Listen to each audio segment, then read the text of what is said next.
Something that has been coming up a lot in my life lately is this topic of motivation and creative block. I've been getting asked both in life and in the comments, how do I stay so motivated? How do I avoid the art block?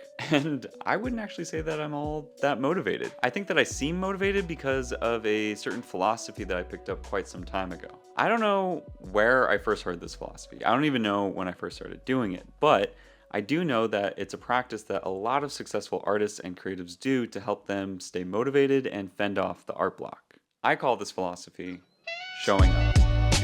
I think for a lot of creative people, it's very easy to embrace this mindset that you can only ever create something if you're in the mood or if you're feeling inspired.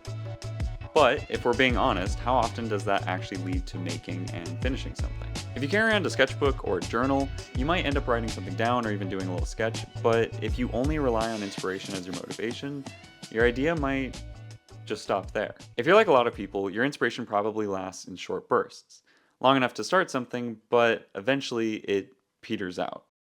Fully relying on inspiration may work for some people, but in my case and in a lot of people's cases, you need to actually nurture your creativity. You need to actually show up.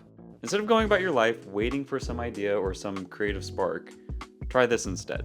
What I do is schedule some time in the day, or if my life's feeling really busy, sometime in the week where I do something creative. It can be anything. It can be something I already started, or something completely new, or even a practice that I'm trying to get better at. But the important thing is, once I have that time scheduled, I hold it sacred. As long as I'm in control, this is not something that I will cancel. Sometimes I will reschedule, but I try really hard not to do that. Now, this next part is also very important. When the time comes, I remove all distractions. Music, phone, TV, anything that could potentially disrupt me. The only form of entertainment I have at this point is me and my craft. Me and my sketchbook, me and my journal, me and my computer, me and my drawing pad. Whatever medium I choose to work with that day. The only other thing I allow myself to do at this point besides work on my craft is nothing. Literally, there are days where I sit down to work and I can't think of anything to do, and then I just spend my time waiting. I sit there, swiveling in my chair, staring at the wall, talking to myself. What if I tried making it red? Sometimes there's a bird outside and I listen to it sing. But at this point, I did my job. I showed up. I could get frustrated and think that my time would be better spent doing something else. But at this point, I know better. I know that 9 times out of 10, as long as I show up and that I'm patient, I will eventually get an idea. And sometimes, on very rare occasions, nothing will actually happen, and that's okay. The point of the practice is to just show up. Some days, nothing will happen. Some days, it feels like I'm pulling teeth.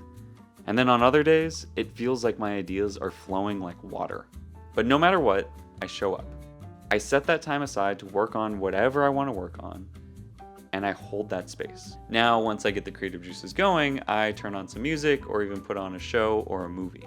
In my experience, sitting in silence actually helps me generate a lot more ideas, whereas if I already know what I'm doing, then listening to music or having some sort of background noise on can actually help me find a flow state. I've been doing this practice for so long that it's basically built into me at this point. I'll look at my schedule for the week and my mind automatically finds all the places for me to do something creative each day. There is something else I do to help make this time more productive though. For me, there are many creative things that I like to do, and I will often have multiple projects going on that all fall into different categories. Just to name some of these categories, I have sketchbooking, larger art projects, product designs, and then video creation. In all of these categories, I will usually try to have at least one thing that I can work on. If I'm ever spending time in my sketchbook, for example, I typically have some sort of large ongoing assignment that I've given myself, 50 heads and 50 hands. That way, if I'm ever staring at a blank page and I don't have any ideas, I know exactly what I can work on. Giving myself projects to do in all these different categories essentially helps me defeat the artist block and keeps me from asking myself, what should I do? I know this might sound like I'm doing a lot, but I try to limit myself to only working on 2 to 3 different categories in a week. And within each of those categories, I only work on 1 to 2 projects at a time. And I don't start anything new until one of those projects is either done or I decide that it's not working. These limits that I put on myself keep me from endlessly starting projects and never finishing them. which is another issue that artists can tend to have. If you're struggling with creative block and motivation, I hope that this practice can help you. Remember, especially in the beginning, if you're showing up and nothing happens, that's okay. The goal is to just get in the practice of showing up. And if you can give your creativity your full undivided attention, I can assure you that your ideas will start to flow. Thank you all so much for watching. I hope you liked the video. I hope you found it useful. If you did, then please hit the like button. And I hope to see you all in the next one.